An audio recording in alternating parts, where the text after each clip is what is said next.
বিজ্ঞান কোনো আহামরিক জিনিস নয়, একেবারেই নিছক একটা সোজা বিষয়।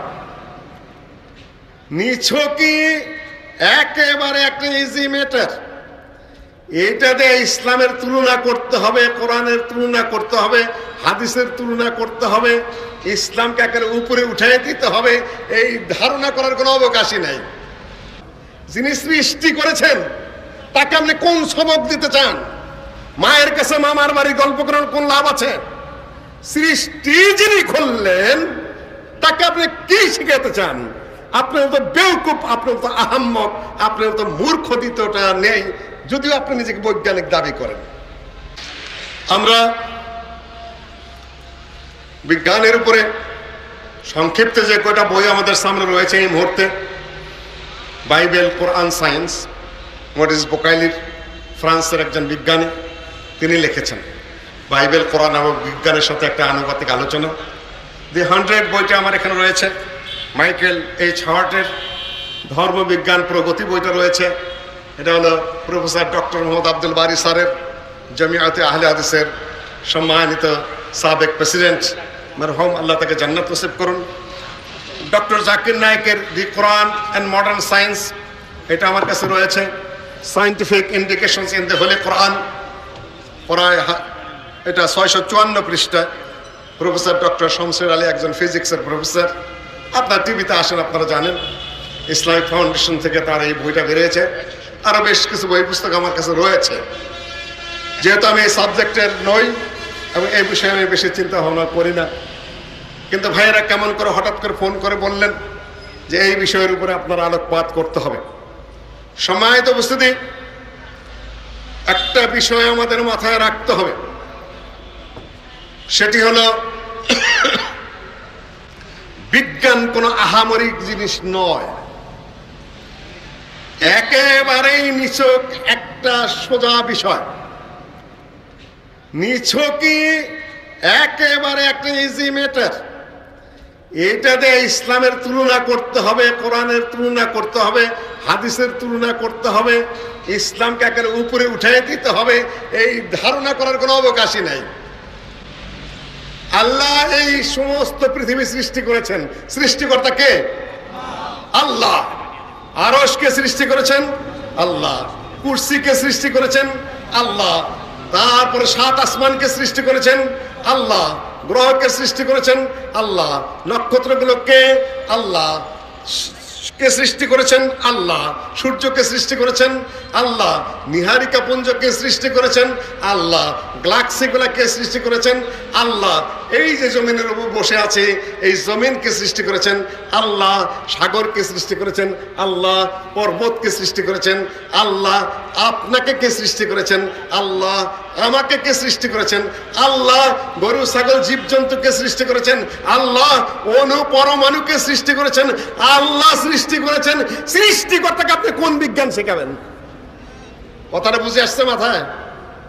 যিনি সৃষ্টি করেছেন তাকে আপনি কোন সবক দিতে চান? মায়ের কাছে মামার বাড়ি গল্প করার কোন লাভ আছে? সৃষ্টি যিনি করলেন তাকে আপনি কি শিখাতে চান? আপনার তো বেউকুফ, আপনার তো আহাম্মক, আপনার তো মূর্খ দ্বিতীয়টা নেই, যদিও আপনি নিজেকে বৈজ্ঞানিক দাবি করেন। সম্মানিত উপস্থিতি, আলোচনাটার প্রয়োজন পড়লো কেন? আলোচনাটার প্রয়োজন হলো এই জন্য যে দুটো দিক, আমি কয়েকটা ভাগে আপনাদের সামনে বিষয়টা উপস্থাপন করব। 1 নম্বর বিষয় হলো খ্রিস্টান জগৎ, তারা পাদ্রী যারা আছে, ধর্মযাজক যারা আছে, রেজালউদ্দিন যারা আছে, মেন অফ রিলিজন যাদেরকে বলা হয়, তারা বিজ্ঞানকে গ্রহণ করতে পারেনি। পাশ্চাত্যে, ইউরোপে, আমেরিকায় যখন বিজ্ঞানের জয়যাত্রা শুরু হলো, তখন পাদ্রী যারা গির্জায় বসে আছে খালি বিরোধিতা করা শুরু করলো। এইটা ধর্ম বিরোধিতা। এই যে আমরা যখন টিভিটা আসলো আমাদের এখানে, তাই না, আলেমেরা কি ফতোয়া দিলেন? কি ফতোয়া দিলেন বলেন? মুরব্বীরা বলেন হারাম, ডাইরেক্ট হারাম। কোন কোন সংগঠনে যার ঘরে টিভি আছে তিনি রোকন হতে পারবেন না, ডাইরেক্ট হারাম ফতোয়া দিলেন। আমার তো এলেমও কম, আমলও কম, আমাকে দ্বারা বিবেচনা করা যাবে না। যারা সত্যিকার ভালো দিন ধর্মের মানুষ, আমার বন্ধুবর শেখ আব্দুর রাজ্জাক তো হারাম হারাম ফতোয়া প্রচুর দিলেন। কুয়েতে যখন দুবাই যখন অডিশন দিতে গেলেন, যখন প্রোগ্রাম করতে গেলেন, তখন আমি বললাম ভাই এখন কেমন হবে? আপনি যে টিভিতে এখন বক্তৃতা দিবেন সারা দুনিয়ার মানুষ তো দেখবে, তারপর কি হবে বলেন? হ্যাঁ ভাই সমস্যাই তো হলো, তো সমস্যাই তো হলো, তা আগে এত টোটালি হারাম বলার কি দরকারটা ছিল? একটু বুঝে শুনেই বলতেন। এটা ওনার দোষ নয়, এটা ওনার তাকওয়া, পরহেজগারি। সম্মানিত উপস্থিতি, প্রশ্নটা এই জায়গায় উঠেছে, পাশ্চাত্যে যখনই কোনো কিছু আবিষ্কার হয়েছে তখনই পাদ্রীরা, খ্রিস্টান ধর্মের নেতারা এবং খ্রিস্টান ধর্মীয় ব্যক্তিরা, পাদ্রীরা, গির্জার লোকেরা সাথে সাথে তাদেরকে কাফের ফতোয়া দিয়েছে, হেরেটিক ফতোয়া দিয়েছে। ইনজিলের বিরুদ্ধে হয়ে গেল, ধর্মীয় গ্রন্থের বিরুদ্ধে হয়ে গেল, গডের বিরুদ্ধে হয়ে গেল। ফ্যান ঘুরবে কেন? এটা আল্লাহ বিরোধী কাজ। আবার ওই এরোপ্লেন উড়ে, ওটা আবার উড়বে কেন? ওটা তো ধর্মের বিরুদ্ধে কাজ। লাইট জ্বলে, এটা আবার জ্বলবে কেন? এটা তো আল্লাহ বিরোধী কাজ।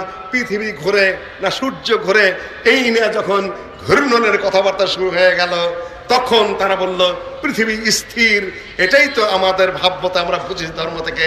যে বলবে পৃথিবী সূর্যের চতুর্দিকে ঘুরে, ও একটা কাট্টা কাফের, আর মুসলিম হওয়ার, আর কোনো খ্রিস্টান হওয়ার কোনো যোগ্যতা নাই, সম্ভাবনা নাই। বহু বৈজ্ঞানিককে ওরা আগুনে পুড়িয়ে মেরেছে, বহু বৈজ্ঞানিককে তারা হেরেটিক, কাফের ফতোয়া দিয়ে দিয়েছে, নাস্তিক ফতোয়া দিয়ে দিয়েছে, কাউকে কাউকে জীবদ্দশায় কাফের ফতোয়া দিয়েছে। 200-300 বছর যাওয়ার পরে যখন দেখা গেল না এগুলার সাথে তৌরাত ইনজিলের কোনো বিরোধ নাই, মৃত্যুর পরে তারপরে তাদেরকে আবার নাস্তিক ঘোষণা দিয়েছে বৈজ্ঞানিকরা মৃত্যুর পরে। আরেকটা জিনিস বলে যে আপনাদের সাথে, সেটা হলো মার্সি কার্ড। মার্সি কার্ড হলো মাপের কার্ড, গুনাহ মাপের কার্ড। পাদ্রী যদি কাউকে ক্ষমা না করে, আল্লাহ তাকে ক্ষমা করবেন না। কাজেই তারা কি বানাইছে? কার্ড বানাইছে, সেক্কাতুল গুফরান বা মার্সি কার্ড। ওই কার্ড কবরে ঢুকিয়ে দিতে হবে। ওই কার্ড কবরে ঢুকিয়ে দিলে পাদ্রী মার্সি কার্ড দিয়েছে, গুনাহ মাপের কার্ড দিয়ে দিয়েছে, এইটা যখন কবরে যায় প্রদর্শিত হবে তখন আল্লাহ মাফ করবেন, না হলে মাফ করবেন না। যেরকম আমাদের কিছু কিছু হুজুর বলে থাকেন, যদি কেউ কাদেরিয়া তরিকার মুরিদ হয়, কবরে যখন যাবে, নাকির মুনকার যখন গুর্জনিয়া মারা শুরু করবে, তখন যদি বলে আমি কিন্তু আব্দুল কাদের জিলানীর মুরিদ, নাকির মুনকার হাতুড়ি ফেলাই দৌড়। ঠিক একই কায়দা।